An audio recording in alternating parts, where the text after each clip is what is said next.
करेंगे, पुरानी चीजें थोड़ी सी हल्की सी रिवाइज करेंगे। ठीक है, हमारा जो टॉपिक है बेटा वो हमारा टॉपिक है ह्यूमन रिप्रोडक्टिव सिस्टम।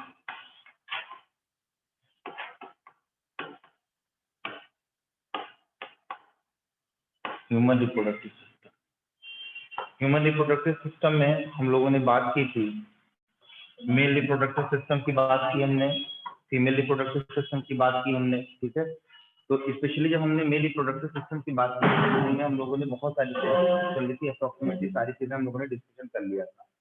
हमारा जो आज का मेन टॉपिक होगा वो होगा फीमेल रिप्रोडक्टिव सिस्टम। लेकिन उससे पहले मैं आपको थोड़ा सा रिवाइज करवाऊंगा क्या आपका male reproductive system. Male reproductive system में जो प्राइमरी सेक्स ऑर्गन होता है उसका टेस्टिस होता है, उसके बाद एसेसरी डक्ट्स और एसेसरी ग्लैंड्स होते हैं। ठीक है, और यह पूरा पूरा आप कह सकते हैं डॉक्टिव सिस्टम जो होता है उसको हम थोड़ा सा रिवाइज करें। अब जैसे हम बात करते हैं टेस्टिस की, तो टेस्टिस हमारा पेयर टेस्टिस होता है और कहाँ पर मौजूद होता है, इस टोटल सैक में मौजूद होता है। मैंने बताया आपको ये जो टेस्टिस है, टेस्टिस प्लस एपिडिडाइमिस को मिलाकर हम क्या बोलते हैं बेटा, टेस्टिकल कहते हैं।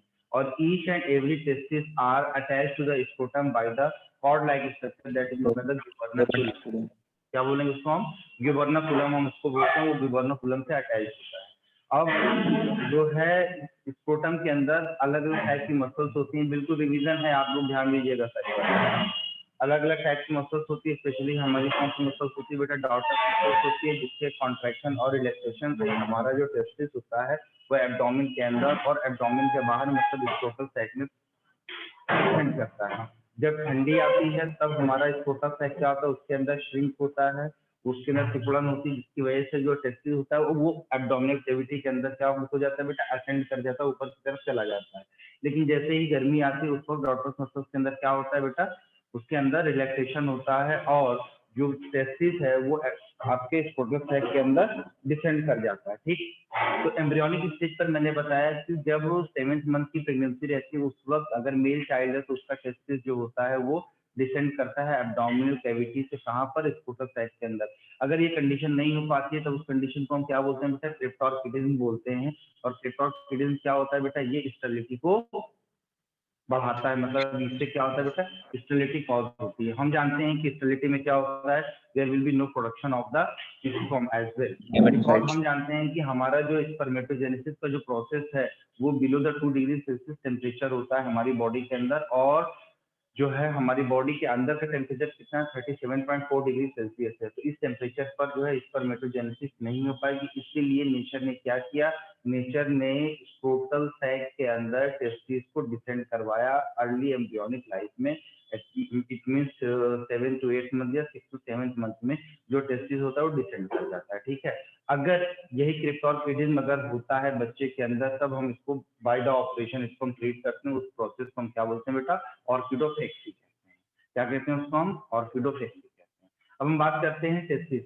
टेस्टिस में मैंने बताया कि टेस्टिस के ऊपर 3 कवरिंग होती है। सबसे बाहर की तरफ कौन सी कवरिंग होती है, ट्यूनिका वेजिनलिस होती है, फिर उसके बाद ट्यूनिका एल्बुजिनिया होती है, फिर उसके बाद कौन सी होती है, ट्यूनिका वेस्कुलोसा होती है। टेस्टिस के अंदर छोटे छोटे आपके कंपार्टमेंट दिखाई पड़ते हैं जिसको हम क्या बोलते हैं बेटा, सेमिनिफेरस ट्यूब्यूल्स कहते हैं। इन सेमिनिफेरस ट्यूब्यूल्स के अंदर क्या होता है, स्पर्मेटोजेनेसिस होती है। ठीक है, और इसी के साथ साथ आपको क्या दिखाई पड़ता है, यहाँ पर सर्टोली सेल्स दिखाई पड़ती हैं, लेडी सेल्स दिखाई पड़ती हैं। सर्टोली सेल्स जो होती हैं हमारी कौन सी सेल्स होती हैं बेटा, नर्सिंग सेल्स होती हैं जो नरिशमेंट प्रोवाइड करवाती हैं। और उसके बाद जो हमारी लेडी सेल्स होती हैं वो स्पेशल टाइप का मेल एंड्रोजन हार्मोन का सिक्रेशन करती हैं, जिसको हम क्या बोलते हैं, जिसको हम बोलते हैं टेस्टोस्टेरोन, जो कि स्टेरॉइड नेचर का हार्मोन होता है। ठीक है, और ये स्टेरॉइड नेचर वाला हार्मोन जो है स्पर्मेटोजेनेसिस में भी हेल्प करता है और साथ ही साथ मेल प्यूबर्टी के टाइम पर सेकेंडरी सेक्सुअल कैरेक्टर्स को भी ये डेवलप करवाता है।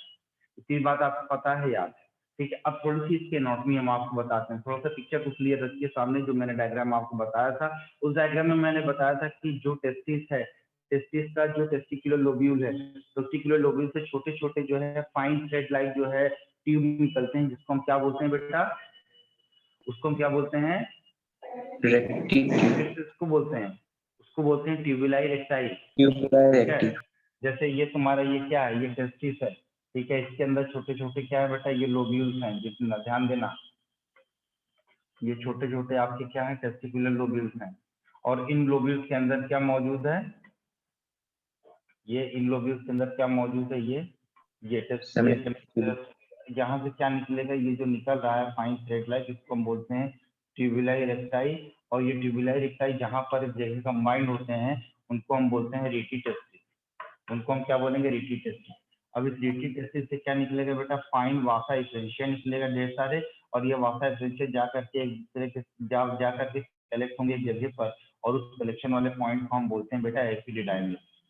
क्या बोलते हैं, एपिडिडाइमिस। ठीक, तो ये क्या है, ये होता है आपका वासा इफेरेंशिया होता है, ये एपिडिडाइमिस का पार्ट है। इस एपिडिडाइमिस को हम क्या बोलते हैं बेटा, इसके हेड वाले पार्ट को हम बोलेंगे कैपुट एपिडिडाइमिस, और बॉडी को हम बोलते हैं कॉर्पस एपिडिडाइमिस, और ये वाला टेल वाले रीजन को हम बोलते हैं बेटा कॉर्डा एपिडिडाइमिस।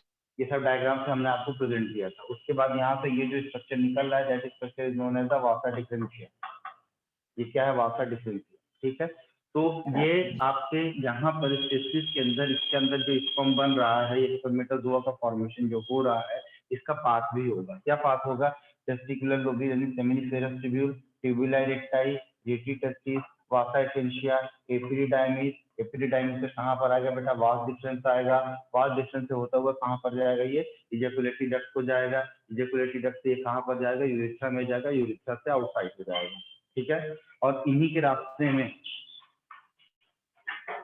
रास्ते में जो सेमाइनल वेसिकल है, ठीक है, जो सेमाइनल वेसिकल है वो, और साथ ही साथ आप जानते हैं प्रोस्टेट ग्लैंड का सिक्रेशन है वो, और बल्बो यूरिनरी ग्लैंड का जो सिक्रेशन है वो, ये सारे सिक्रेशन के साथ क्या करेंगे, मिक्सअप होंगे, और मिक्सअप होने के बाद क्या बनाएंगे बेटा, एक सीमेन बनाएंगे, जो कि क्या होता है, क्लस्टर टाइप का होता है, बिल्कुल जो है गाढ़ा होता है। ठीक, तो ये तो हो गया इसके बारे में। उसके बाद अगर हम मेल पॉपुलेटरी ऑर्गन की बात करते हैं, तो मेल पॉपुलेटरी ऑर्गन में जो हमारा इरेक्टाइल टिश्यू आता है, इरेक्टाइल टिश्यू में जो है, अगर उसका हम कट सेक्शन देखेंगे तो कट सेक्शन में आपको ये चीज दिखाई पड़ेगी। इस तरीके से अगर हम कट सेक्शन देखेंगे तो कट सेक्शन में ये आपको दिखेगा, यहाँ पर दो टाइप के इरेक्टाइल टिश्यूज दिखाई पड़ेंगे, जिसको हम बारी बारी से क्या कहेंगे, एक को हम कहेंगे कॉर्पोरा स्पॉन्जियोसम, और एक को हम क्या बोलेंगे बेटा, कॉर्पोरा कैवर्नोसम।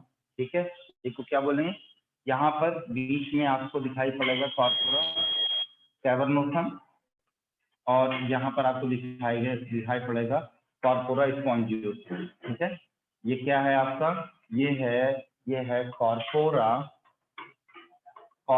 इसी को हम कॉर्पस भी कहते हैं, कॉर्पोरा कैवर्नोसम,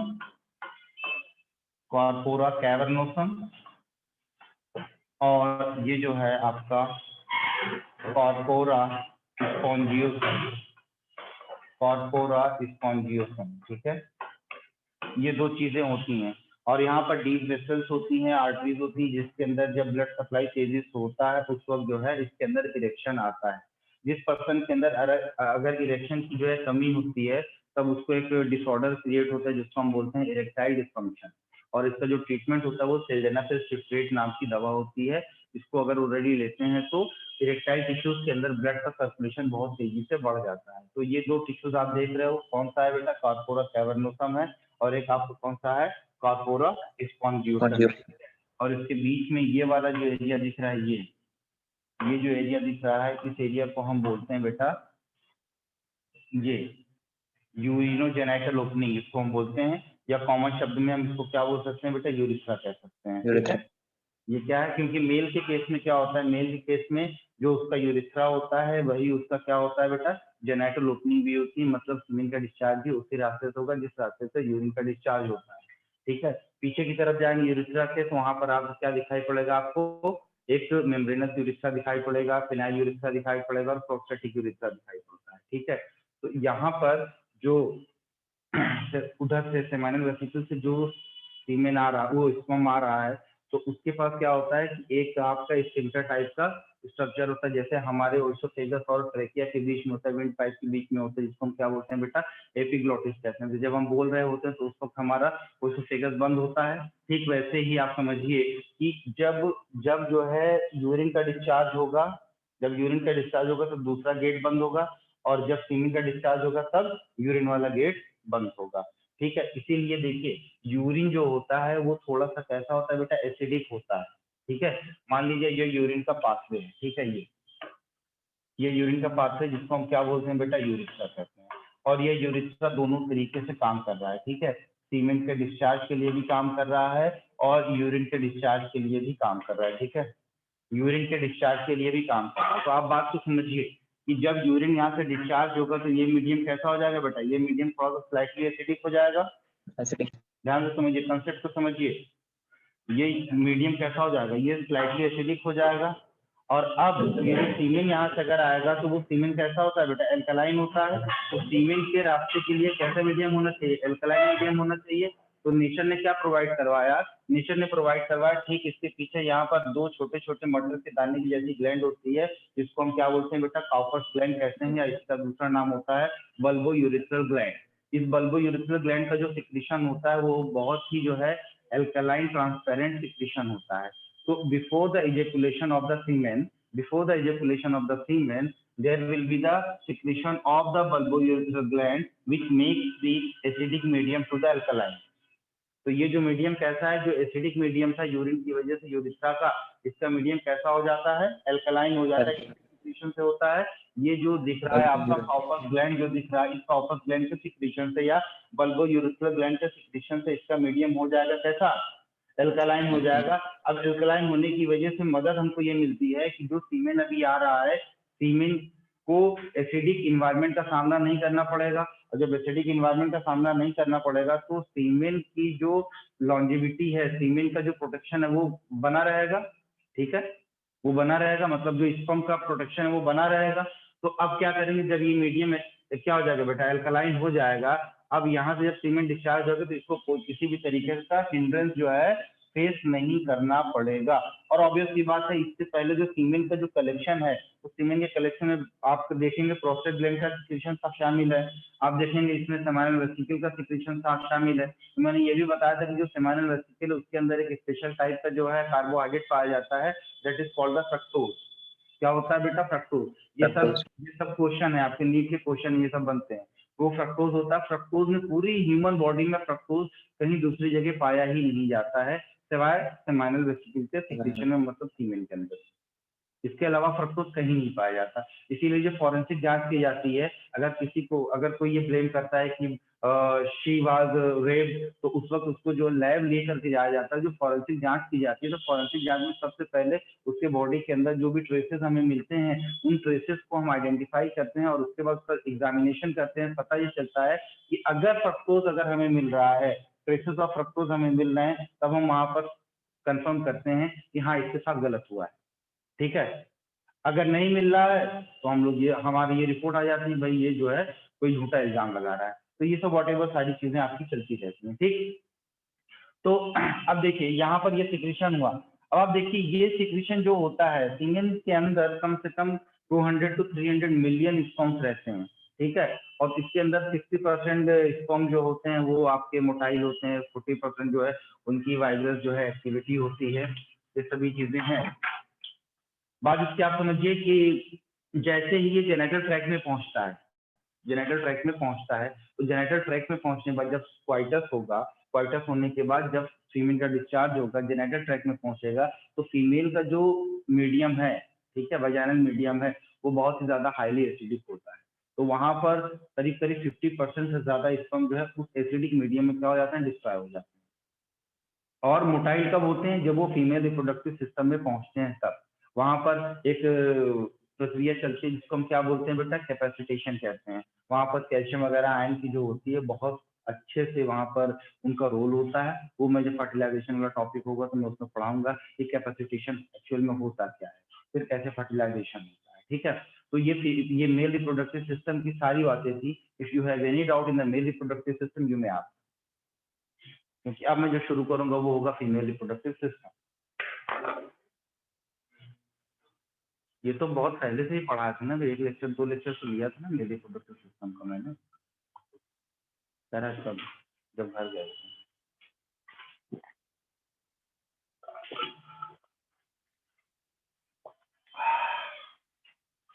तुम्हें क्या लगा मैं ऐसे ओरली छोड़ देता हूँ? इससे पहले मैंने पढ़ाया, ये भी रिवीजन था। जो बच्चे थे पुरानी क्लास में उनको पता होगा ना। हाँ, ये वाला डायग्राम बना लेना, ये जो दिख रहा है yes. ये यूरिथ्रा है, ये यूरिथ्रा है, और इधर टीएस ऑफ 3।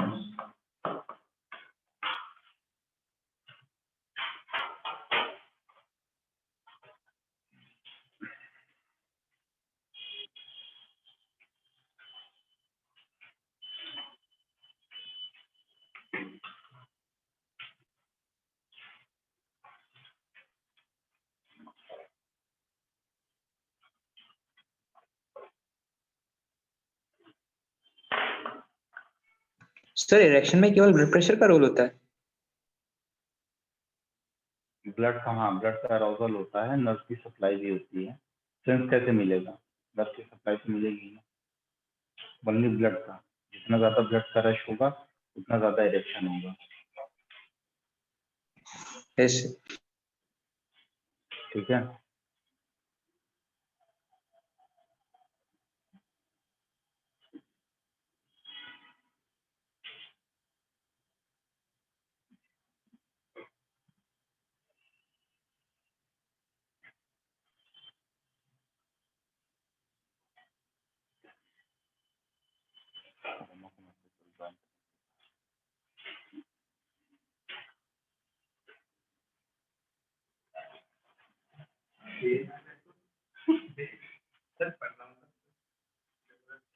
ठीक है, जो मैंने कहा।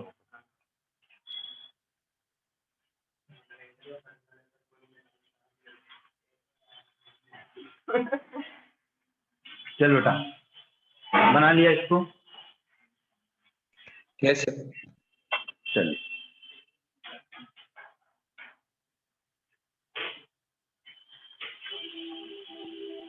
इसका हार्मोनल कंट्रोल भी बताया था आपको, याद है? याद है ना, हार्मोनल कंट्रोल बताया था हमने आपको, थे नहीं ना क्लास में? हार्मोनल कंट्रोल में मैंने बताया था कि जो हमारा हाइपोथैलेमस होता है, देखिए हमारा ये जो हाइपोथैलेमस है, ये हमारा हाइपोथैलेमस है। हाइपोथैलेमस से कौन सा हार्मोन निकलता है बेटा? गोनेडोट्रोपिन रिलीजिंग हार्मोन, जीएनआरएच निकलता है। और ये जीएनआरएच जाकर के आपके एंटीरियर लोब ऑफ पिट्यूटरी पर जाकर वर्क करेगा, एंटीरियर लोब ऑफ पिट्यूटरी पर। तो यहाँ से क्या निकलेगा बेटा? गोनेडोट्रोपिक हार्मोन निकलेगा। और ये गोनेडोट्रोपिक हार्मोन दो उसमें आपका एफएसएच होगा और आपका एलएच होगा। मेल के केस में एलएच को हम क्या बोलते हैं बेटा? आईसीएसएच बोलते हैं, interstitial cell stimulating hormone. Endocrine system में भी मैंने बहुत डिटेल में इसको बताया है कि अब ये जो हमारा एफएसएच है, ये एफएसएच जाकर के किसके ऊपर वर्क करता है? हमारे सर्टोली सेल्स के ऊपर वर्क करता है, ठीक है। और हमारे फॉलिकुलर सेल्स के ऊपर भी ये वर्क करेगा। किसके ऊपर वर्क करेगा? एफएसएच के ऊपर भी वर्क करेगा और फॉलिकुलर सेल्स के ऊपर भी वर्क करेगा। तो उससे क्या होगा बेटा? सर्टोली सेल्स नरिशमेंट प्रोवाइड करवाना शुरू कर देगी और साथ ही साथ सर्टोली सेल्स एक हार्मोन का भी सिक्रीशन करना शुरू कर देगी, जिसको हम क्या बोलते हैं? इनहिबिन कहते हैं। क्या बोलते हैं? इनहिबिन कहते हैं। और साथ ही साथ ये फॉलिकल स्टिमुलेटिंग हार्मोन, ये क्या है? फॉलिकल स्टिमुलेटिंग हार्मोन है। और दूसरा हार्मोन का इंटरस्टिशियल सेल स्टिमुलेटिंग हार्मोन, जो हमारा इंटरस्टिशियल सेल है, जिसको हम क्या बोलते हैं बेटा? लेडिक सेल्स कहते हैं। ये लेडिक सेल्स को स्टिमुलेट करेगा, ये लेडिक सेल्स को स्टिमुलेट करेगा। तो ये लेडिक सेल्स क्या सिक्रेट करना शुरू कर देगा? ये सिक्रेट करना शुरू कर देगा टेस्टोस्टेरोन। तो ये सर्टोली सेल्स के ऊपर वर्क करता है। सर्टोली सेल्स एक हार्मोन का सिक्रेशन करता है, जिसको हम बोलते हैं बेटा इनहिबिन कहते हैं। और ये हमारा जो सर्टोली सेल्स है, ये जो है स्टिमुलेट करता है स्पर्मेटोजेनेसिस को, ठीक है। ये किसको स्टिमुलेट करेगा? ये स्टिमुलेट करेगा, ये स्टिमुलेट करेगा स्पर्मेटोजेनेसिस को। किसको स्टिमुलेट कर रहा है बेटा? ये स्पर्मेटोजेनेसिस को। और साथ ही साथ जो हमारा एलएच है, ये इसको हम क्या बोल रहे हैं बेटा? आईसीएसएच कह रहे हैं, इंटरस्टिशियल सेल स्टिमुलेटिंग हार्मोन। ये करेगा काम किसके ऊपर बेटा? लेडिक सेल्स के ऊपर। पुरानी चीज थोड़ा सा पढ़ के आए होगे तो कोई दिक्कत नहीं होगी। लेडिक सेल्स के ऊपर वर्क करेगा और लेडिक सेल्स क्या सिक्रीट करेगा बेटा? टेस्टोस्टेरॉन।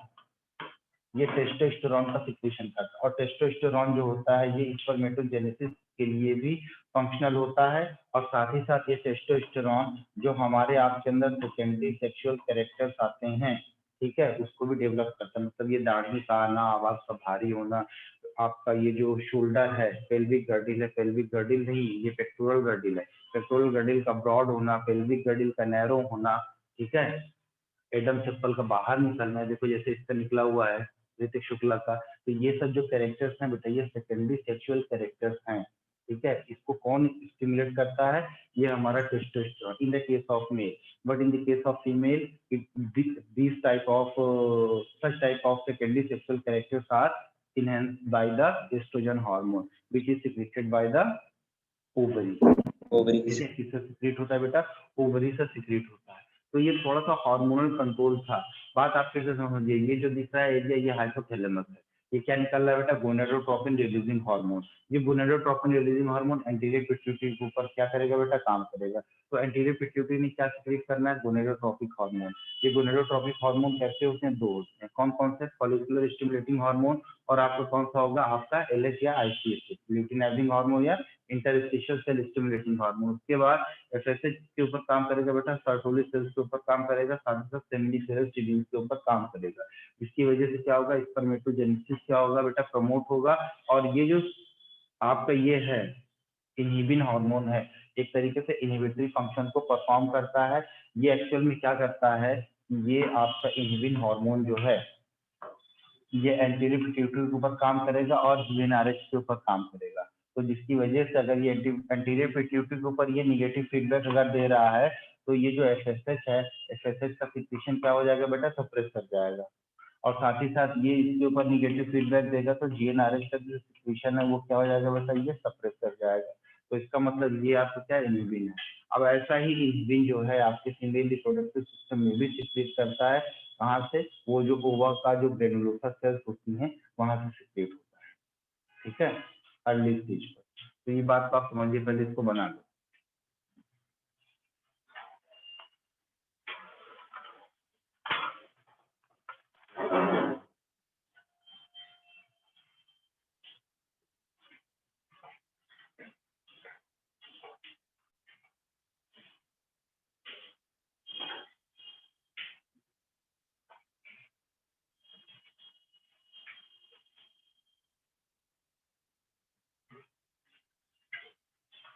आपका सिलेबस में फिनिश कर दूंगा, मैंने बताया बच्चों को, मैंने पूरा प्लान बना लिया था कल आज के लिए। तो ये प्लान आपका है 16 to 17 मार्च तक का प्लान वाइंड अप हो जाएगा। और आपका एग्जाम जो होगा मोस्ट प्रोबेबली 25 अप्रैल और 2 मई, पहला नीट का फेज होगा। 17 मार्च तक हो जाएगा। अब आपसे आपकी कोई छुट्टी कौन कहा? किसने पढ़ा था? भाई आप 4 क्लास 1 घंटे की अगर 4 दिन मिलेंगे 4 दिन हो गया, और 4 क्लास एक ही दिन में आप ले लेंगे तो वो एक ही दिन हो गया। वो मेरा मसला है, मैं क्या करूँगा, आप लोग टेंशन मत लीजिए, ठीक है। बना दिया सर। ठीक है, पीछे बढ़ा दो, पीछे बढ़ा दो, ठीक है।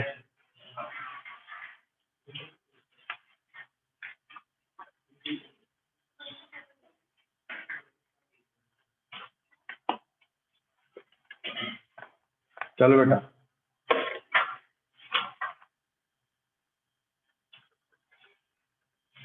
चलिए हम लोग चलते हैं किसके पास।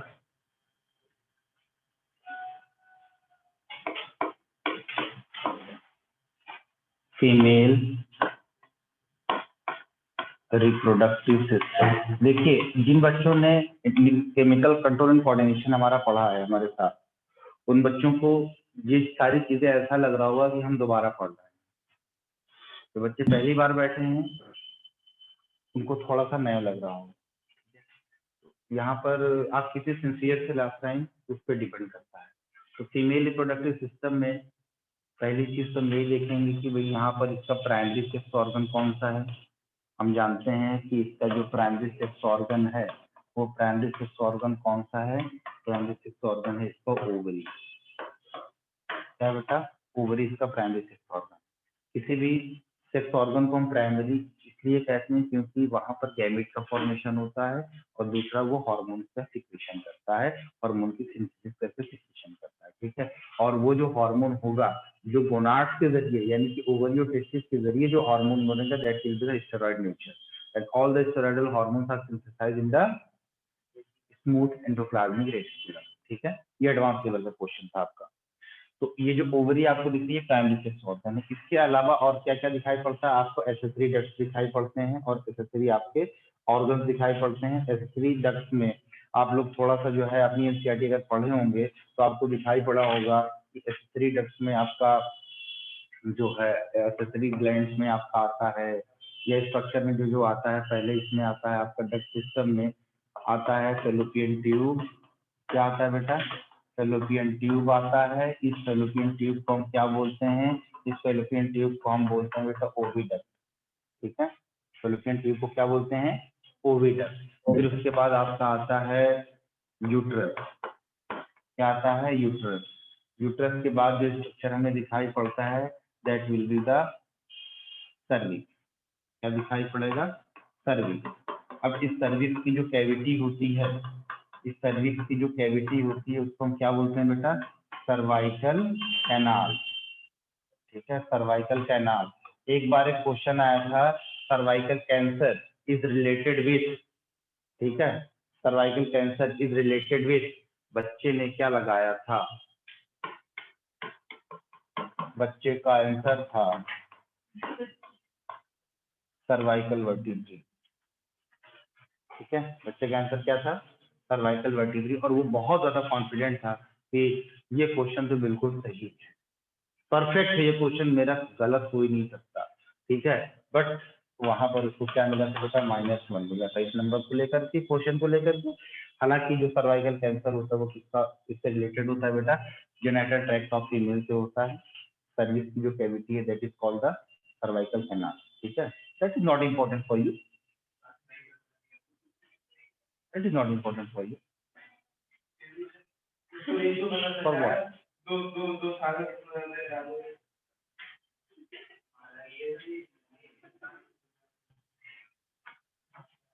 बेटा ये जो देख रहे हो इसको मैं 8 महीने में भी करवा सकता हूँ, और ये इसको तुम देख रहे हो ये तो 1.5 महीने का प्लान है। मैं इसको 1 महीने में भी करवा सकता हूँ, 15 दिन में भी करवा सकता हूँ, ठीक है। उसका टेंशन मत लो। अब देखिए सर्विस के बाद बेटा ने बात नहीं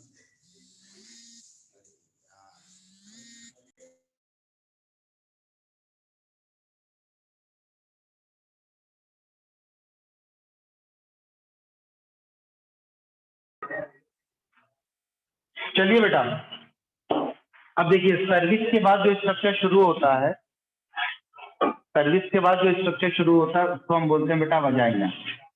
अब आप देखिए यहाँ पे आपका सवाल बनता है कि बर्थ कैनाल क्या है? बर्थ कैनाल आपका ये जो सर्वाइकल कैनाल है और वेजाइना है, इन दोनों को मिला करके क्या बोलते हैं बेटा? बर्थ कैनाल कहते हैं, ठीक है।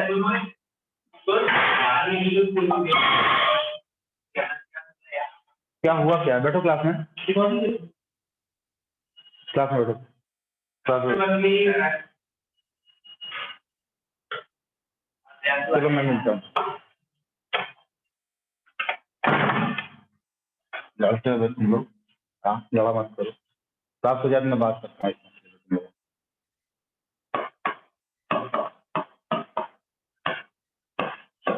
बर्थ कैनाल जो होता है ये आपका सर्वाइकल कैनाल, सर्वाइकल कैनाल और प्लस इसको मिला करके वजाइना मिला करके क्या बोलते हैं बेटा? इसको हम बर्थ कैनाल कहते हैं। एक नंबर क्वेश्चन में बोर्ड एग्जाम में भी पूछता है कि बर्थ कैनाल क्या है, तो वहां पर आपको अपने से लिखना पड़ेगा, ऑप्शन नहीं होगा। और आप लिखोगे क्या?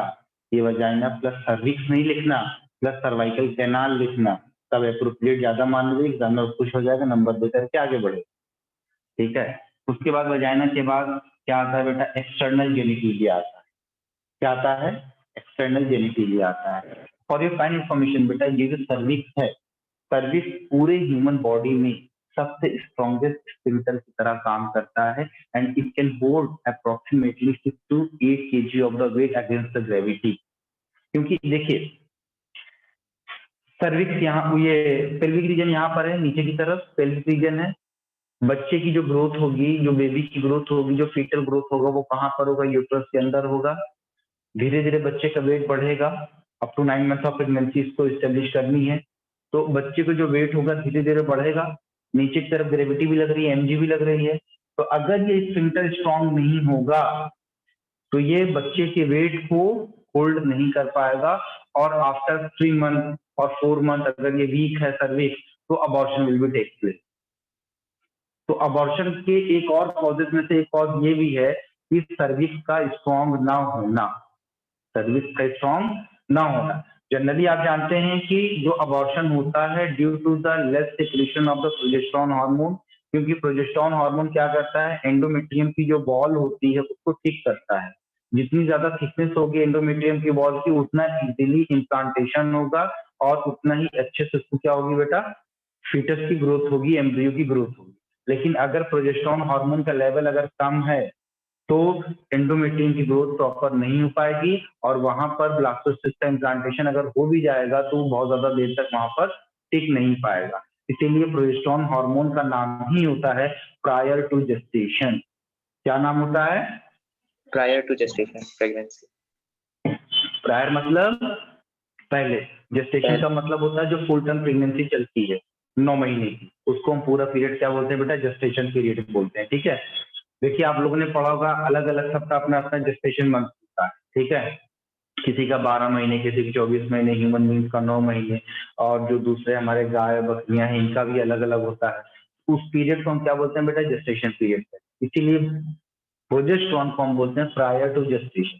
जेस्टेशन से पहले निकलने वाला जो हार्मोन होता है इसका लेवल बहुत पीक पर रहता है, ताकि एंडोमेट्रियम की वॉल अच्छे से थिक हो सके और इसके ऊपर ब्लास्टोसिस्ट यानी कि जो आपका इनिशियल एम्ब्रियो है उसका इम्प्लांटेशन हो सके और फर्दर डेवलपमेंट हो सके। तो अगर सर्विक्स स्ट्रॉन्ग नहीं होगा तो अबॉर्शन हो सकता है। प्रोजेस्टेरोन नहीं होगा तब भी हो जाएगा, और सर्विक्स स्ट्रॉन्ग नहीं है तब भी हो जाएगा। तो दोनों केसेस में हो सकते हैं। ठीक, उसके बाद आता है एक्सटर्नल जेनिटेलिया।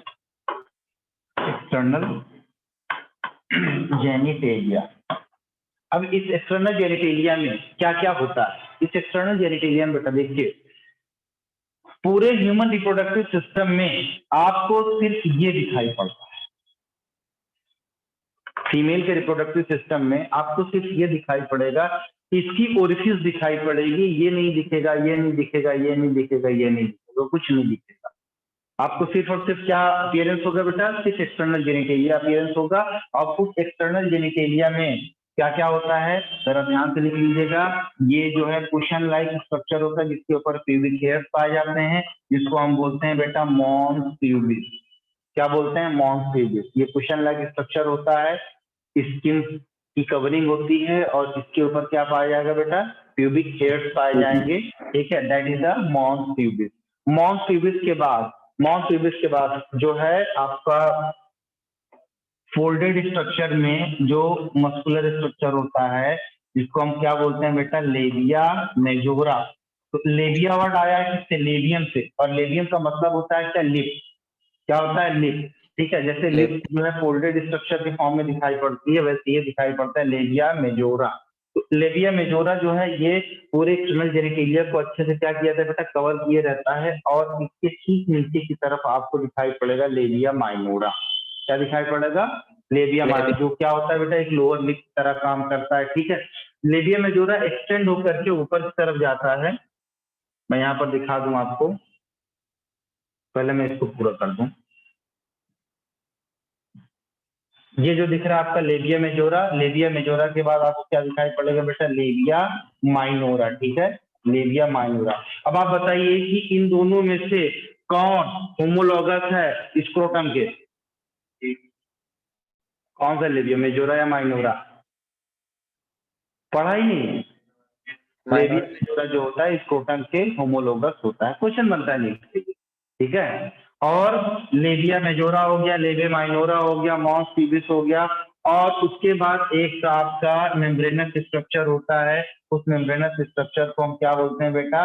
हाइमेन कहते हैं। क्या बोलते हैं? ये हाइमेन कहते हैं। तो पहले जमाने में ये कहा जाता था कि presence of the hymen is a symbol of virginity, but ऐसा कुछ नहीं है। हाइमेन का हाइमेन का रहना या न रहना वर्जिनिटी की जो है प्रूफ नहीं होता है। बहुत से बच्चे ऐसे हैं जो एथलीट्स होते हैं, एथलीट्स वाले बच्चे जो होते हैं कि जब जर्क वगैरह लगता है, वो लॉन्ग जंप करते हैं, ठीक है, साइकिलिंग करते हैं, ठीक है, आपके एथलीट जो होते हैं, जो रनर होते हैं, दौड़ने वाले होते हैं, तो उनके अंदर जो हाइमेन होता है वो रप्चर कर चुका होता है, ठीक है। लेकिन कभी कभी ऐसा भी होता है कि क्वार्टर्स के बाद भी हाइमेन रप्चर नहीं करता है, जहाँ पर हाइमेन क्या हो जाता है, ज्यादा स्ट्रांग होता है। आपके एनसीईआरटी में मेंशन है ये बात, Yes, sir. ठीक है, आपके एनसीईआरटी में सारी बातें मेंशन है। अब देखिए एनसीईआरटी की एक लाइन है कि the hymen is often torn during the first quarters, that is the intercourse. However, it can be also broken by the sudden fall or jolt. Sudden fall, आप गिर गए, जोल्ट हो गया, मतलब वो भी एक एक्सटर्नल जर्क होता है।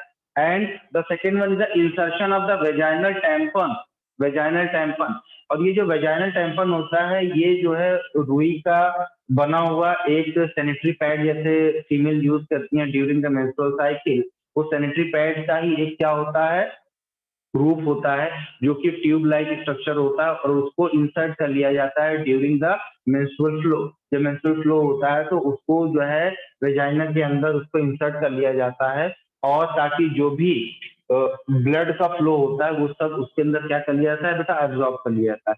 जनरली ये सारी चीजें, ये जो आपका हाइमेन टैम्पन है, ये यूज किया जाता है एथलीट्स के जरिए, क्योंकि अगर वो लोग सैनिटरी पैड का यूज करेंगे तो उनको उनकी प्रैक्टिस के दौरान थोड़ी सी प्रॉब्लम आएगी, और ज्यादा सैनिटरी पैड यूज करने से क्या होता है बेटा, रैशेज वगैरह बहुत ज्यादा होने की संभावनाएं रहती हैं गर्मियों में, ठीक है। तो उसका अभी ये क्या दिया गया, थोड़ा सा इसका एडवांस फॉर्म है, ठीक है, क्या आपका वेजाइनल टैम्पन है, ठीक है। ये कैसा होता है, ये is a plug of cotton, plug of cotton.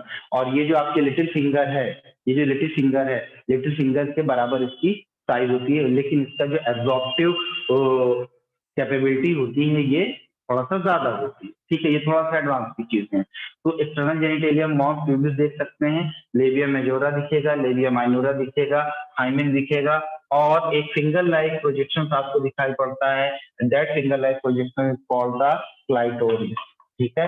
ये जो क्लाइटोरिस है, this is the homologous to male penis, ठीक है, मेल पीएस। तो ये जो आपको दिख रहा है एक्सटर्नल जेनिटेलिया, सिर्फ इतनी ही चीजें हमें दिखाई पड़ती हैं, ठीक। तो आप देखिए इस बात को,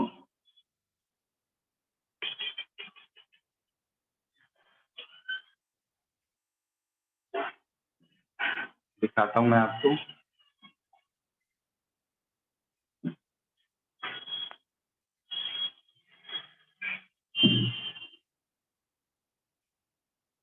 देखिए बेटा, ये फीमेल रिप्रोडक्टिव सिस्टम है, ये क्या है, आपको फीमेल रिप्रोडक्टिव सिस्टम दिख रहा है। और यहाँ पर मैं थोड़ा सा इसके नाम को क्लियर करूंगा। देखिए ये नीचे की तरफ ये जो फोल्डेड स्ट्रक्चर आपको दिख रहा है, ये वाला, इसको हम बोलते हैं बेटा लेबिया मेजोरा, ठीक है। और ये इसके नीचे की तरफ होता है ये वाला, इसको हम लेबिया माइनोरा कहेंगे, ठीक है। ये बाहर की तरफ ओपनिंग जो दिखाई पड़ती है, ये ओपनिंग से नीचे ये फिंगर लाइक प्रोजेक्शन होता है, that is called the clitoris. और इसके ठीक पीछे हम यहाँ पर जाएंगे तो ये आपको क्या दिखाई पड़ेगा बेटा, ये एनस दिखाई पड़ेगा, दैट इज द रेक्टम दिखाई पड़ेगा।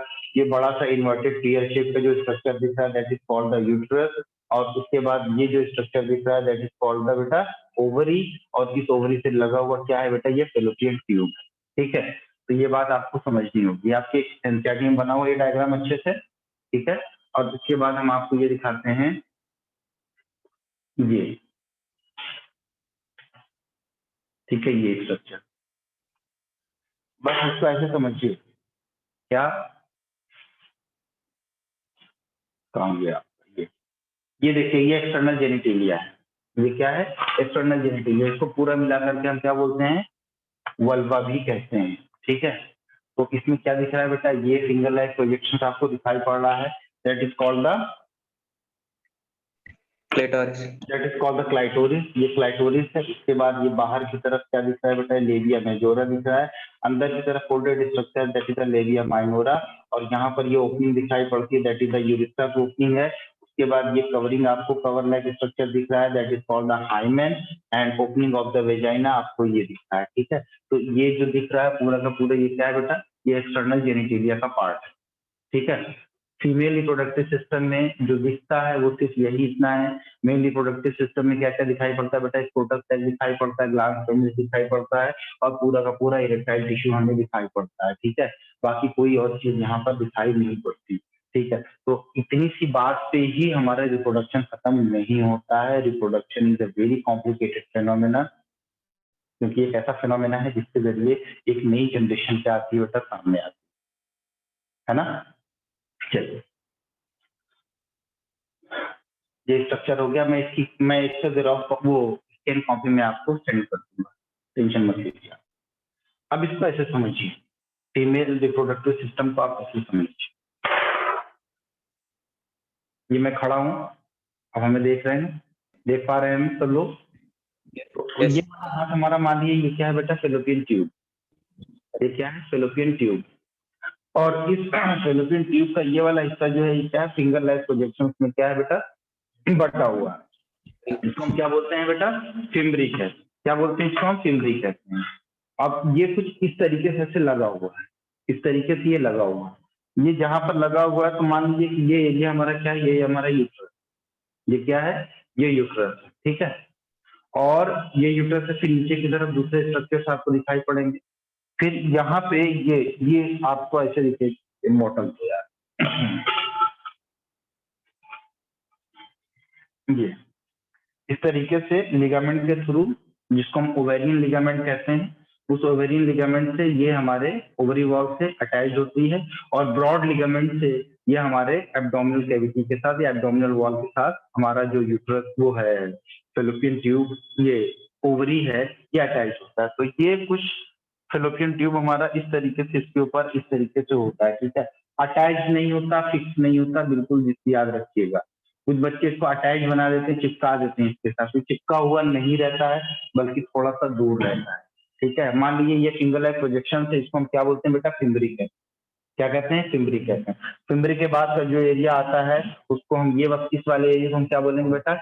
इनफंडिबुलम कहेंगे। क्या बोलेंगे? इनफंडिबुलम। ये कैसा ब्रॉड एरिया है। और फिर ब्रॉड एरिया आपका आता है वो कौन सा होता है बेटा? एम्पुला। एम्पुला के बाद कौन सा एरिया आता है? स्टमक। और ये स्टमक किसके साथ कंटिन्यू करता है? यूट्रस के साथ कंटिन्यू करता है। तो इसका मतलब ये हो गया कि हमारे फेलोपियन ट्यूब में कितनी स्ट्रक्चर पाए गए? जल्दी बताइए। एक तो हो गया हमारा फिम्बरी, दूसरा हमारा क्या हो गया? इनफंडिबुलम, तीसरा क्या हो गया? एम्पुला, चौथा क्या हो गया हमारा? स्टमक। तो हमारा ये जो एम्पुलरी स्टमिक जंक्शन है, जहाँ पर एम्पुला और स्टमक आपस में मिलते हैं, that is the main site of the fertilization. That is there will be the fusion of the male and female gamete. But in your NCERT there is it is said that ampullary या ampulla पर जो है fertilization होता है। तो अभी हम उससे रहेंगे कि एम्पुला पे ही होता है, लेकिन जब आप आगे पढ़ेंगे तो पता ये चलेगा कि एक्चुअल में एम्पुला नहीं होता बल्कि क्या होता है? एम्पुला और स्टमक के जंक्शन पर ये फर्टिलाइजेशन होता है। ठीक है, तो ये बात समझ में आ गई। मॉन्स पीविस क्या है? ये हेयर लाइक स्ट्रक्चर्स होते हैं। ठीक है, इसके ऊपर हेयर्स पाए जाते हैं, स्किन की कवरिंग होती है। फिर बड़ा फोल्डेड स्ट्रक्चर जो होता है that is the labia majora. उसके बाद छोटा स्ट्रक्चर लेबिया माइनोरा। हाइमेन जो होता है ये मेम्ब्रेनस स्ट्रक्चर होता है, that will be the turn off during the first fights या एक्सटर्नल जर्क जब पड़ता है उस टाइम पर ये क्या होता है बेटा? जर्क को ये टूट जाता है। इसका अपीयरेंस रहना, इसका अपीयर रहना या न रहना, that is not a symbol of virginity. उसके बाद फिंगर लाइक छोटा सा फिंगर लाइक प्रोजेक्शन दिखाई पड़ता है, जिसको हम क्या बोलते हैं बेटा? क्लाइटोरिस कहते हैं। That is the homologous to the male female. ठीक है, अब मैं आपको यहाँ पर थोड़ा सा छोटा सा डायग्राम बना करके दिखाता हूँ कि एक्चुअल में फीमेल रिप्रोडक्टिव सिस्टम हमें कैसे दिखाई पड़ता है। ठीक, तो ये स्ट्रक्चर जो देख रहे हो ये आपका क्या है बेटा? ये यूट्राइन कैविटी हम आपको दिखा रहे हैं। ये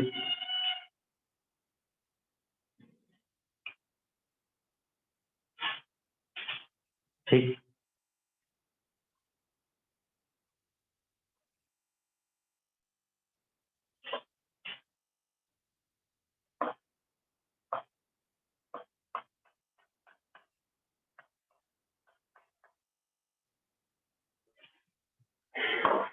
ये देखिए इधर ये ओवेरियन लिगामेंट है। ये इसके साथ क्या लगा हुआ बेटा? ओवरी लगा हुआ है।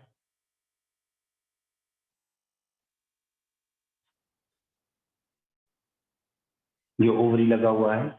ठीक, और यहाँ पर आप देखोगे ये क्या है, ये फेलोपियन ट्यूब है।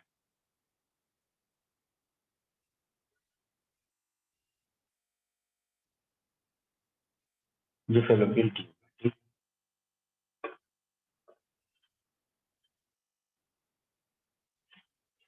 ये फेलोपियन ट्यूब है, देख लीजिए।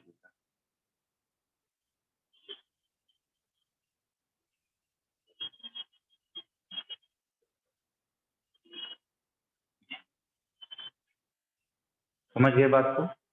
अब इसके अंदर बेटा ये वाला जो एरिया है, पर्टिकुलर एरिया,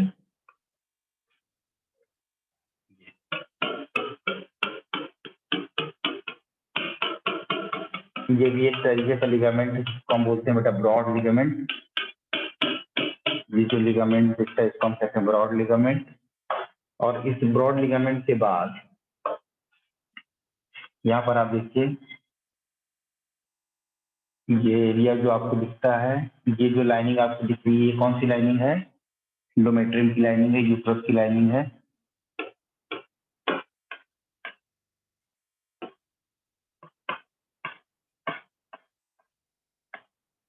ठीक है ये, तो इसका सब जल्दी जल्दी से हम लोग नाम लिख लेते हैं, आसानी से समझने वाला डायग्राम है ये। जैसा कि मैंने बताया कि ये क्या है बेटा, ये है ओवरी, इसका प्राइमरी सेक्स ऑर्गन। ये जो दिख रहा है ये है इसका ओवेरियन लिगामेंट। ये क्या है बच्चे, ये है इसका ओवेरियन लिगामेंट, ठीक है। ये जो दिख रहा है ये फिंगर लाइक प्रोजेक्शन दिख रहा है, इसको हम बोलते हैं बेटा फिम्बरी। ये वाला जो एरिया है इसको हम बोलते हैं बेटा क्या, इनफंडिबुलम। क्या बोलेंगे, इनफंडिबुलम। ये वाला जो दिख रहा है इसको हम बोलते हैं बेटा एम्पुला, ठीक है। क्या बोलेंगे इसको हम, एम्पुला। ये एरिया कौन सा है बेटा, ये एरिया है हमारा एम्पुला। और ये जो एरिया है ये एरिया है आपका स्टमक। ये क्या है, स्टमक। ये इतनी चीजें हो गई। इसके बाद आप देखिएगा कि this is the broad ligament. NCERT में मेंशन नहीं, बस खाली इतना लिखा हुआ है कि by the ligament it is attached to the abdominal cavity. ठीक, अर्जुन सो मत, नहीं सो मत please, it's my humble request. दूसरी बार हम रिक्वेस्ट करते हैं, नहीं करते, फिर क्या करते हैं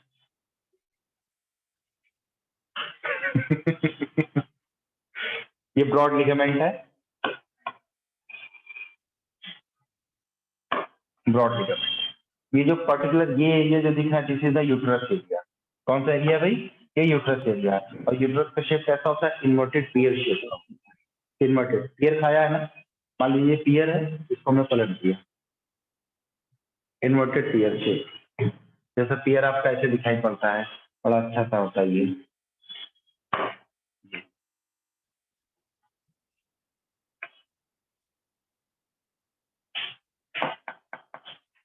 ये पियर है आपका, तुमने पलट दिया, इसको हमने पलट दिया तो ये कुछ ऐसे दिखाई पड़ेगा। Yes. इसकी क्वेश्चन आते हैं इसके वॉल पे, इसके वॉल पे क्वेश्चन आते हैं। सबसे बाहर की तरफ जो ये वॉल है इसको हम बोलते हैं क्या, जल्दी बताओ, बोलो बोलो, पेरीमेट्रियम। शाबाश, इसको हम बोलते हैं बेटा पेरीमेट्रियम। ये जो हमारा पेरीमेट्रियम है, ये पेरीमेट्रियम कैसा है, जल्दी बताइए। ये थिन है, थिन है, थिक तो होगा नहीं। ये कैसा है बेटा, ये थिन है, ये पेरीमेट्रियम हमारा थिन है। ये क्वेश्चन को भी हम यहाँ डिस्कस करते हुए पेरीमेट्रियम थी। उसके बाद ये बीच का एरिया जो आता है ये, इसको हम बोलते हैं बेटा मायोमेट्रियम। मायोवर्ड आया है किससे, मसल से। मायोवर्ड किससे आया है, मसल से। तो इसका मतलब ये एरिया कैसा होगा, मस्कुलर होगा। अब मस्कुलर है तो वेस्कुलर भी होगा, क्यों, मस्कुलर है तो वेस्कुलर भी होगा। ऑब्वियस सी बात है कि अकेले कोई ऐसी मसल नहीं जहां पर ब्लड की सप्लाई ना हो। तो यहाँ पर ये एरिया कैसा है बेटा, ये हाईली मस्कुलर, वेस्कुलर तो है। उसके बाद ये जो ब्लू कलर का शेड दिख रहा है, this is the area which is most important in the uterus, that is called the endometrium, and this endometrium by nature is glandular in structure या glandular in nature। ये secretion करते हैं, ठीक है, ये सिक्रीशन करते हैं। और यही एंडोमेट्रियम जो है, जो फीमेल का जब मेंस्ट्रुअल साइकिल होती है, मेंस्ट्रुअल साइकिल में जो ब्लीडिंग फेज होता है, जो ब्लीडिंग फेज होता है, इस ब्लीडिंग फेज में यही एंडोमेट्रियम क्या होता है बेटा, टर्न ऑफ होता है। यही आपका क्या होता है बेटा, स्लफ ऑफ होता है, या कह सकते हैं स्लफ ऑफ होता है। यही बाहर निकलता है टूट करके। And you have to know the menstrual blood does not clot because due to the presence of the enzyme that is known as the fibrinolysin. AIIMS का क्वेश्चन है ये, फिब्रिनोलाइसिन के प्रेजेंस होने की वजह से मेंस्ट्रुअल ब्लड कभी क्लॉट नहीं होता। नॉर्मली आप ब्लड निकाल करके देख लीजिए, आप ऐसे कट करके मारिए, ब्लड नीचे गिर जाएगा, 2 मिनट के अंदर 3 मिनट के अंदर ब्लड क्या हो जाएगा, क्लॉट हो जाएगा, उसका थक्का बन जाएगा। लेकिन मेंस्ट्रुअल ब्लड क्लॉट नहीं होता है, ठीक है, इतनी सी बातें थी। अब यहाँ पर ये जो एरिया दिख रहा है, ये वाला जो एरिया आप देख रहे हो बेटा, ये वाला जो एरिया है, ये एरिया कहलाता है आपका सर्विस। सर्विस क्या हमने बताया कि the cervix is the strongest sphincter, cervix is the strongest sphincter and it can hold 6 to 8 kg of the weight, ठीक है, ये माना जाता है। उसके बाद ये वाला जो एरिया आता है that is the vagina, that is the vagina. और ये पूरा कैनाल जो दिख रहा है, इस कैनाल को हम क्या बोलते हैं बेटा, सर्वाइकल कैनाल, ठीक है, इसको हम बोलते हैं सर्वाइकल कैनाल। तो this is all about your female reproductive system.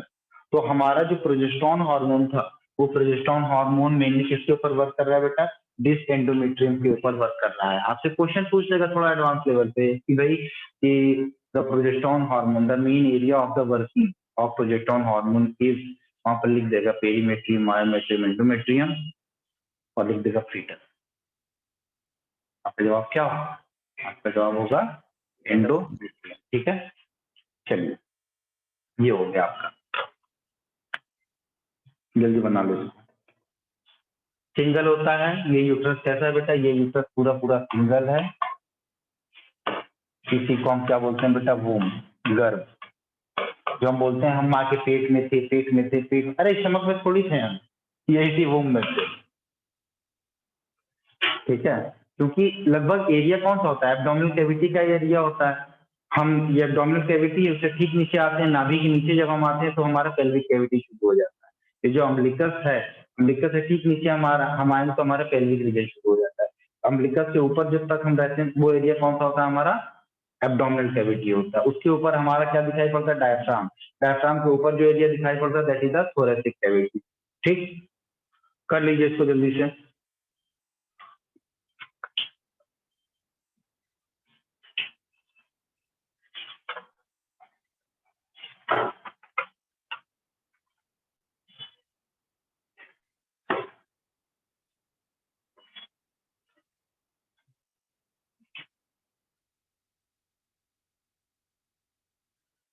बना लिया? Yes, sir. कुछ बच रहा है फीमेल रिप्रोडक्टिव सिस्टम में?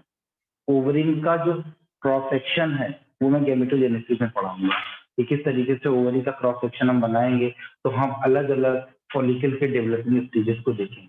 हालांकि हम गैमेटोजेनेसिस में स्पेशली आपका oogenesis है, वो oogenesis जब हम आपको मियोसिस पढ़ा रहे थे उस टाइम मैंने बहुत डिटेल में डिस्कस कर लिया था। Yes. बहुत डिटेल में डिस्कस कर लिया था। अगर आप चाहते हैं कि हम सिर्फ स्पर्मेटोजेनेसिस पे डिस्कशन करें और oogenesis पे स्किप करें क्योंकि हम ऑलरेडी बहुत डिटेल में पढ़ा चुके हैं उसको, तो ये मेरे लिए अच्छा होगा और आपके लिए और ठीक है, ठीक है, हम पढ़ाते हैं। लेकिन एक छोटा सा होमवर्क आप ले लीजिए मुझे। होमवर्क ये है कि फीमेल का जो मेमोरी ग्लैंड है, जितना एनसीईआरटी में दिया हुआ है बेटा, इसका क्रॉस सेक्शन बनाइए आप और इसके बारे में डिटेल हमें शाम को आप सेंड करके बताइए कि यहाँ पर द होमवर्क इज डन। ठीक है, Yes. तुम लिखने की भी कोशिश करिएगा कि इलेक्ट्रोफेरस डस्ट क्या होता है, एम्पुला क्या होता है, ठीक है, ये सारी चीजें आप हमें बताएंगे। और ये भी बताइए आप कि इसका इम्पैक्ट क्या होता है, एस्ट्रोजन का इम्पैक्ट क्या होता है, ठीक है, और प्रोजेस्टेरोन का इम्पैक्ट क्या होता है, प्रोलैक्टिन का इम्पैक्ट क्या होता है, ठीक है, और साथ ही साथ ऑक्सीटोसिन का इम्पैक्ट क्या होता है। अभी बताइए तुरंत, कौन बता सकता है? एंडोक्राइन सिस्टम में बहुत डिटेल में मैंने सारी बातें बताई। सर लैक्टेन मिल्क अरे सेक्रेट। पहले डेवलप तो करवा लो दीदी, कि पहले ही इंजेक्शन करवा दोगे? पहले डेवलप तो करवा दो। धीरे धीरे स्टेप बाय स्टेप चलते हैं। बच्ची बड़ी हुई, 12-13 साल की हुई, ध्यान से सुनो, सीक्वेंस में चलना है। उस वक्त प्यूबर्टी आई, फॉलिकल अब डेवलप करना शुरू हो चुके हैं, एस्ट्रोजन का लेवल अब बढ़ेगा, सेकेंडरी सेक्सुअल कैरेक्टर्स बढ़ेंगे। उसके अंदर सारे सेकेंडरी सेक्सुअल कैरेक्टर में एक कैरेक्टर ये भी है कि उसका ब्रेस्ट का डेवलपमेंट, ठीक है, ब्रेस्ट डेवलप करना शुरू करेगा धीरे धीरे, ठीक है, और ये धीरे धीरे कर रहा है। अब क्या हुआ कि अब एस्ट्रोजन का भी सिक्वेशन बढ़ा हुआ है। अब क्या होगा, अगर प्रेगनेंसी हो गई, आफ्टर मैरिज प्रेगनेंसी होती है, तो प्रेगनेंसी होने के बाद जो प्रोलैक्टिन हार्मोन है उसका लेवल भी बहुत तेजी से बढ़ेगा, ठीक है। एस्ट्रोजन का तो बढ़ ही रहा है, साथ साथ प्रोजेस्टेरोन की भी बढ़ा हुआ है। प्रोजेस्टेरोन का जो हार्मोन है वो और एस्ट्रोजन का हार्मोन है, ये सब मिलकर के इसकी ग्रोथ को इनहेंस करते हैं। और साथ ही साथ जो प्रोलैक्टिन हार्मोन है, प्रोलैक्टिन हार्मोन इसके अंदर लैक्टोजेनेसिस को इनहेंस करेगा, जिसको हम लैक्टोपोइसिस कहेंगे या मिल्क की सिंथेसिस को कहेंगे, ठीक है। और साथ ही साथ इसके अंदर जो डक्ट होते हैं, जैसे मेमोरी डक्ट होता है, मेमोरी एल्वियोलस होता है, लेक्टिफेरस डक्ट होता है, इसके भी डेवलपमेंट में हमारे इन्हीं सारे हार्मोन्स का क्या होता है बेटा, रोल होता है। अब ब्रेस्ट का डेवलपमेंट प्रॉपर हो चुका है, अब प्रेगनेंसी पूरी तरीके से हो चुकी है, अब बच्चे की डिलीवरी हुई, that is called the parturition, ठीक है। अब पार्चुरेशन हुआ, पार्चुरेशन होने के बाद मिल्क की सिंथेसिस प्रॉपर्ली कौन करवा रहा है, प्रोलैक्टिन हार्मोन करवा रहा है। अब ये जो प्रोलैक्टिन हार्मोन है, ये मिल्क के इजेक्शन को प्रमोट नहीं करेगा। दो चीजें हैं, दो डिफरेंस है। एक तो क्या है कि फैक्ट्री में सामान बन रहा है, तो फैक्ट्री में सामान बनाने वाला आदमी उस सामान की डिलीवरी किसी दुकान पर नहीं करेगा, क्योंकि डिलीवरी करने के लिए कोई दूसरा आदमी आएगा, सामान उठाएगा, अपने सर पर रखेगा, गाड़ी पर रखेगा और ले जाकर के पर्टिकुलर अपने स्पेसिफिक एरिया वाली दुकान पर जाकर के उसको ड्रॉप करेगा। तो ये सिस्टम होता है, ये सिस्टम नेचर ने डेवलप किया है, हम लोगों को बाद में समझ में आया है, ठीक है, हम लोगों को बाद में समझ में आया। नेचर ने क्या किया कि प्रोलैक्टिन की वजह से लैक्टोजेनेसिस हुई, मिल्क की सिंथेसिस हुई मेमोरी ग्लैंड में, ठीक है, और उसके बाद जो हमारा ऑक्सीटोसिन है, that is also called the earth hormone. इसको हम दूसरे नाम से जानते हैं, इसको हम बोलते हैं मिल्क लेट डाउन फैक्टर। क्या बोलेंगे इसको हम, मिल्क लेट डाउन फैक्टर। ये मिल्क लेट डाउन फैक्टर क्या करता है, मिल्क को इजेक्ट करवाने के लिए ये रिस्पॉन्सिबल होता है। तो ऑक्सीटोसिन मिल्क के इजेक्शन के लिए रिस्पॉन्सिबल होता है, मिल्क का ये इजेक्शन करवाएगा और इजेक्शन होगा तब बच्चा उसको क्या करेगा बेटा, उस मिल्क को फीड करेगा। ये सिंपल सी बात है। और ये सिग्नल इसको कहाँ से मिलता है, बेबी की क्राई से मिलता है। जब बच्चा रोता है तब उस वक्त ऑक्सीटोसिन का जो लेवल है वो बहुत तेजी से बढ़ जाता है और मिल्क का इजेक्शन शुरू हो जाता है, ठीक है। This is also called the reflex action. ये भी एक क्या है, एक रिफ्लेक्स एक्शन है। तो ये इसका क्या होता है बेटा, हार्मोनल कंट्रोल होता है, किस तरीके से मिल्क का इजेक्शन होगा, किस तरीके से मिल्क की सिंथेसिस होगी, ठीक है। तो आपको मैं बताता हूँ लेकर के, ये क्या लिखा है आपकी एनसीईआरटी में लिखा हुआ है, a functional mammary gland is characteristic of all female mammals. The mammary gland are paired structure, that is the breast. Underline करिएगा, paired structure that contains glandular tissue and variable amount of the fat वहां पर ज्यादा amount में पाया जाता है, ठीक है।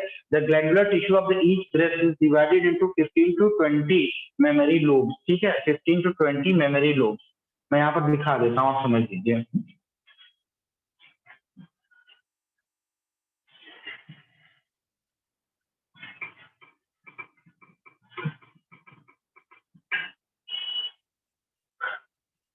ये क्या टाइप हो गया,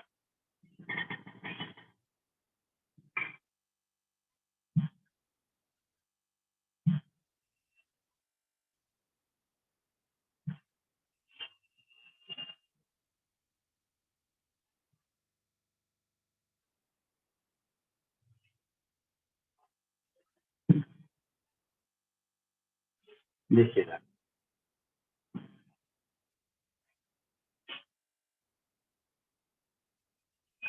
ये है मेमोरी ग्लैंड, ठीक है। बॉडी का ये पीछे वाला एरिया है, ठीक है। ये मेमोरी ग्लैंड अगर सामने है तो ये सपोर्ट किससे पाएगा बेटा, रिब से पाएगा।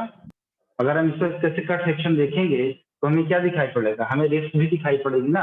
तो ये जो एरिया आप देख रहे हो यहाँ पर, ये वाला, ये ये एक्चुअल में क्या है बेटा, रिस्ट है। और इन रिस्ट के बीच में आपको मसल दिखाई पड़ेगी, वो मसल्स होगी आपकी इंटरकोस्टल मसल, जो कि रेस्पिरेशन में हमारी मदद करती है। इसके बाद अंदर की तरफ, रिस्ट के अंदर की तरफ आपको एक मसल और दिखाई पड़ेगी, जिसको हम बोलते हैं पेक्टोरलिस मेजर। क्या बोलते हैं, पेक्टोरलिस मेजर। दिया हुआ है, मसल्स का नाम दिया हुआ है। कौन सी मसल्स है बेटा, पेक्टोरलिस मेजर मसल्स होती है। इसके बाद आपको यहाँ पर ढेर सारे लोब दिखाई पड़ते हैं, और ये जो एरिया आपको यहाँ पर है पर्टिकुलर, ये देखो इधर, ये सब जो दिख रहा है ये क्या है बेटा, ये फैट्स हैं। उसके बाद आपको दिखाई पड़ता है ये बड़ा सा मेमोरी लोब दिखाई पड़ता है। मेमोरी लोब आगे चल करके किसमें कन्वर्ट होता है बेटा, मेमोरी एल्वियोलस में। और फिर ये मेमोरी एल्वियोलस ये डक्ट सिस्टम में, और डक्ट जो है किसमें ओपन होता है बेटा, एम्पुला में। और एम्पुला फाइनली किसके अंदर ओपन होता है बेटा, लैक्टिफेरस डक्ट, जिसको हम क्या बोलते हैं, ये डक्ट बाहर जाकर के ये निप्पल के एरिया में ओपन होता है, जहां से बच्चा क्या करता है, मिल्क को सक करता है। और पर्टिकुलर ये एरिया निप्पल का, ये आसपास का ये जो एरिया होता है, इसको हम क्या बोलते हैं बेटा, इसको हम बोलते हैं एरियोला। क्या बोलते हैं इसको हम, एरियोला। तो क्वेश्चन आपका क्या कहता है कि जो मेमोरी लोब्स होते हैं, ये जो मेमोरी लोब्स होते हैं, ये मेमोरी लोब्स की नंबरिंग कितनी होती है बेटा, 15 to 20 मेमोरी लोब्स होते हैं। ठीक है, 15 to 20 मेमोरी लोब्स होते हैं।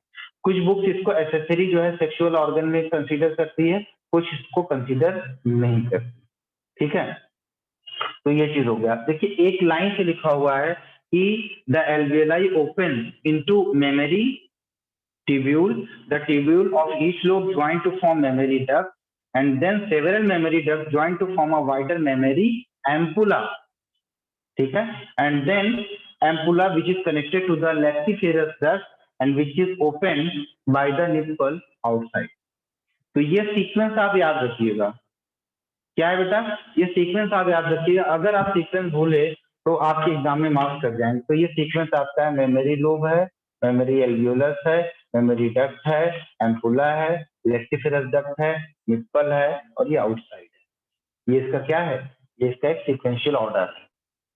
ठीक है, इनसाइड टू आउट होगा, आउटसाइड टू इन भी होगा। तो दोनों चीजें आपको बहुत अच्छे से याद होनी चाहिए।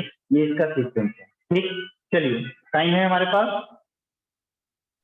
9 बज के 54 मिनट पूरा है अभी हमारे पास टाइम। इसका डायग्राम आप बना लेंगे एनसीईआरटी से। चलिए आगे चलते हैं, गैमेटोजेनेसिस। गैमेटोजेनेसिस किन किन बच्चों को प्रॉब्लम होती है गैमेटोजेनेसिस, ईमानदारी बताइए, because all the persons are repeater. समस्या कहाँ आती है,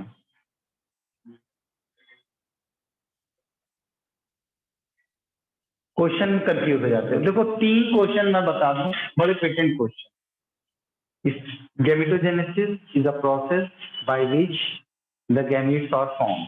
पहली चीज, अब ये गैमीट 2 टाइप के होते हैं, मेल का केस है तो क्या बनेगा, स्पर्म बनेगा, फीमेल का है तो ओवा, तो चीजें बनेंगी। ठीक है ना। अब स्पर्मेटोजेनेसिस की हम बात कर लेते हैं। ओजेनेसिस तो हमने पहले से डिस्कस कर लिया था बहुत पहले। स्पर्मेटोजेनेसिस मतलब फॉर्मेशन ऑफ स्पर्म। स्पर्म के अंदर क्या क्या होता है, हेड होता है, नेक होता है, मिडिल पीस होती है, और क्या होता है, टेल। इतनी चीजें होती है। ठीक, थोड़ा साइड रखते हैं, इस सिस्टम को थोड़ा सा किनारे रखते हैं। अब इसके बनने के प्रोसेस को देखते हैं। ये बनेगा कहाँ, सेमिनिफेरस ट्यूब्यूल में। पहला सवाल बनता है, बनता कहाँ है, सेमिनिफेरस ट्यूब्यूल। कौन बनवाएगा, एसएसएच, एलएच और टेस्टोस्टेरोन मिलकर के बनवाएंगे। तो ये तीनों हार्मोन एक दूसरे के साथ कैसे काम कर रहे हैं, सिनर्जिस्टिक एक्शन में काम कर रहे हैं। ये आपको जोड़ना पड़ेगा बातों को, एसएसएच, एलएच और प्लस टेस्टोस्टेरोन किस वे में काम कर रहे हैं, सिनर्जिस्टिक एक्शन में काम कर रहे हैं, सब मिलकर के एक साथ काम कर रहे हैं। ठीक, जर्मिनल एपिथेलियम की बात करेंगे, फिर वहां पर एक सेल होती है दैट इज द स्पर्मेटोगोनिया, जो एक टाइप की बॉडी सेल। और हमारी बॉडी सेल के अंदर नंबर ऑफ क्रोमोसोम कितने होते हैं, नया होना, हाँ कितने होते हैं, हमारी बॉडी सेल में नंबर ऑफ क्रोमोसोम कितने होते हैं, 46 exactly, there is a 46 chromosome. Male का अगर बॉडी सेल है तो उसके अंदर एक्स भी होगा और वाई भी होगा। फीमेल का है, तुम्हारी बॉडी सेल का क्रोमोसोम 46 होगा, मतलब 44 प्लस एक्स है। ठीक है, हमारी बॉडी के सेल का जो नंबर ऑफ क्रोमोसोम 46 तो है, बट क्या है 44 plus X and Y. Meiosis होगी अगर, तो आप जानते हैं 22 plus X chromosome, 22 plus X chromosome, तभी तो 46 होंगे। अब 22 प्लस एक्स होगा 22 प्लस वाई, कि नहीं होगा? होगा X सर। होगा। तो हमारा एक्स वाला फीमेल के एक्स वाले के साथ मिलेगा तो बिटिया पैदा होगी, हमारा वाई वाला फीमेल के वाई एक्स के साथ फ्यूज होगा तो क्या होगा? बेटवा पैदा होगा। फीमेल तो एक्स ही देगी। लड़की की पैदाइश की जिम्मेदारी किसके ऊपर आती है? बाप के ऊपर आती है। तो बाप is responsible for the baby birth, not Baba birth. Baby birth के लिए कौन रिस्पॉन्सिबल है? पप्पा। इसीलिए बेटियां पप्पा को ज्यादा प्यारी होती है, माँ बेटे को ज्यादा चाहती है। चोरी कर ले, डकैती कर ले, मार खा ले, मार किया है, चीट किया है, कौन ज्यादा उसको कवर करेगा? बेटे को माँ कवर करेगी। कुछ माएँ होती हैं झांसी की रानी टाइप की, वो माँ के पूंछ देती है बेटे, सब बच्चों को मारती हैं, क्योंकि बचपन में उन्होंने नींद बड़ी खराब की होती है अपने माँ की। खैर, तो स्पर्मेटोजेनेसिस में जो हमारा स्पर्मेटोगोनिया है, पूरी ओरली कहानी सुनिएगा, मैं एक एक करके बताऊं। चलो सुन लीजिए। ये स्पर्मेटोगोनिया जो है हमारा, ये स्पर्मेटोगोनिया जो है ये कहाँ पर पाया जाता है बेटा? आपके सेमिनिफेरस सीजन में। ये स्पर्मेटोगोनिया जो है ये आपका कैसा है बेटा? डिप्लॉइड है। ये क्या है? डिप्लॉइड है। इसका मल्टीप्लिकेशन होता है, ग्रोथ होता है, तभी कन्वर्ट हो जाता है किसमें? प्राइमरी स्पर्मेटोसाइट में। एग्जैक्टली ये कन्वर्ट हो जाता है बेटा प्राइमरी स्पर्मेटोसाइट में। अब मैं आपको बताऊं, ये जो हमारा प्राइमरी स्पर्मेटोसाइट है, बहुत इजी वे में मैं बता रहा हूँ, टेंशन बिल्कुल लेने की जरूरत नहीं है।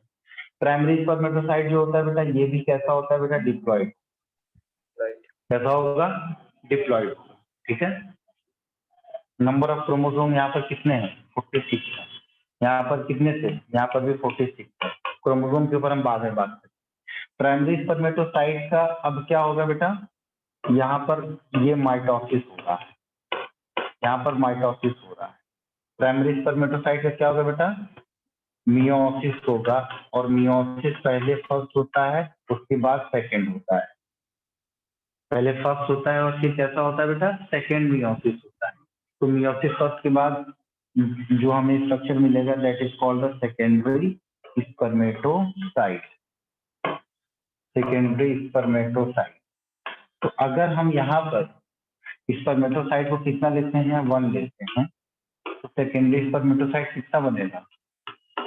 2 बनेगा। हाफ हो जाएगा ना। एक ही बार रेप्लिकेशन होगा, दोबारा रेप्लिकेशन तो होता नहीं। क्यों? मियोसिस सेकंड कैसा है? इक्वेशनल डिवीजन है ना भैया।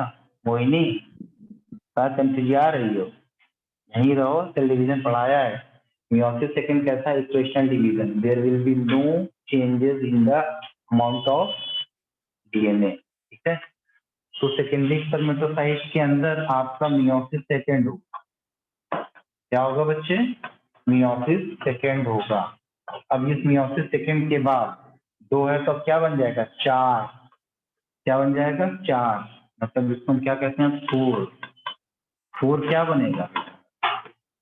स्पर्मेटिड बनेगा। कहाँ पर ये सारा काम हो रहा है? अब सर्कुलर सेल में हो रहा है। ठीक है। नरिशमेंट वहां से लेना शुरू करेगा। ये काम हो रहा है स्पर्मेटिड के फॉर्म में। अब ये जो स्पर्मेटिड है कितनी है बेटा? 4 है। अब ये फिर आपका स्पर्मेटिड फर्दर जो है ये मैच्योर होगा जिसमें स्पर्मेटाजोआ में, इसमें स्पर्मेटाजोआ में ये कन्वर्ट होगा। अब ये स्पर्मेटाजोआ को आप ऐसे बना लीजिए, ये एक स्पर्म हो गया, ये एक स्पर्म हो गया, ये स्पर्म हो गया, ये स्पर्म। कितने हो गए? 4 हो गए। कितने? ये 4 हो गए। ठीक है। ये 4 स्पर्म हो गए। अब देखिए यहाँ पर 46 क्रोमोसोम थे, यहाँ पर 46 क्रोमोसोम थे।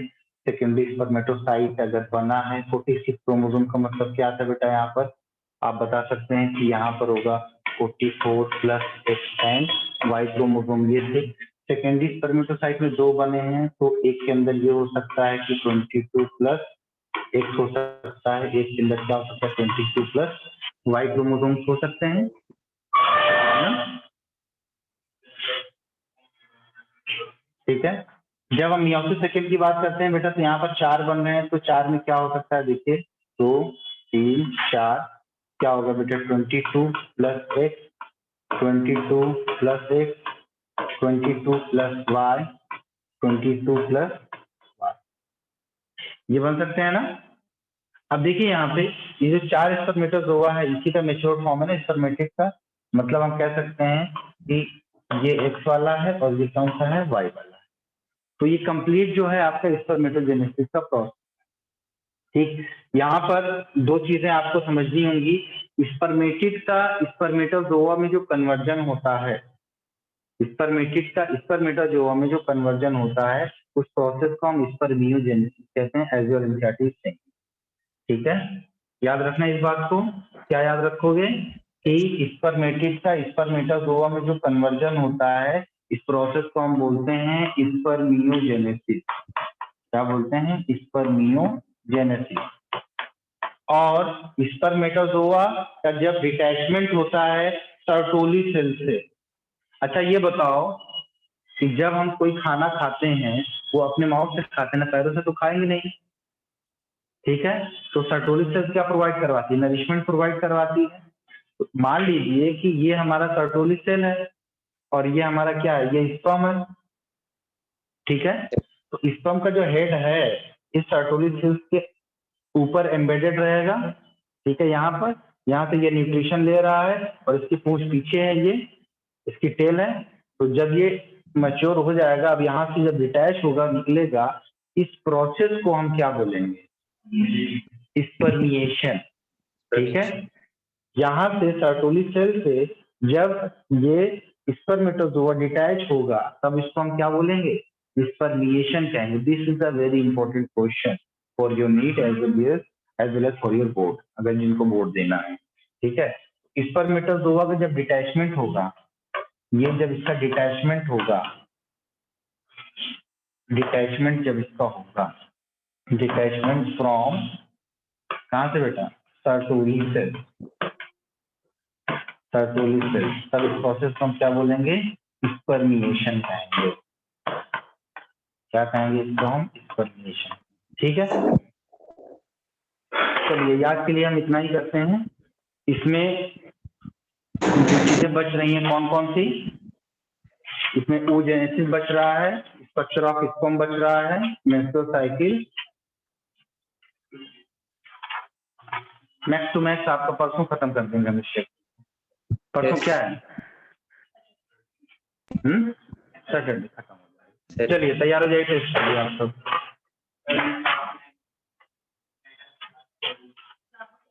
कल सुबह 8:30 से 10:30 की क्लास होगी, उसके बाद आपका टेस्ट होगा और सबको यहीं आकर के देना है।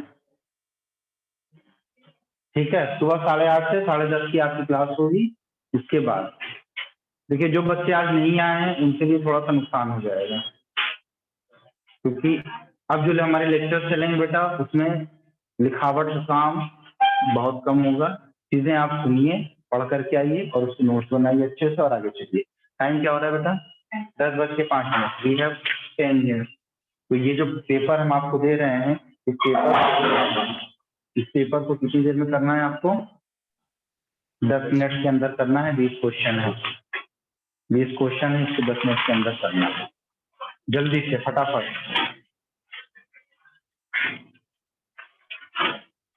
करो करो करो, कर लो, मुझे पता है।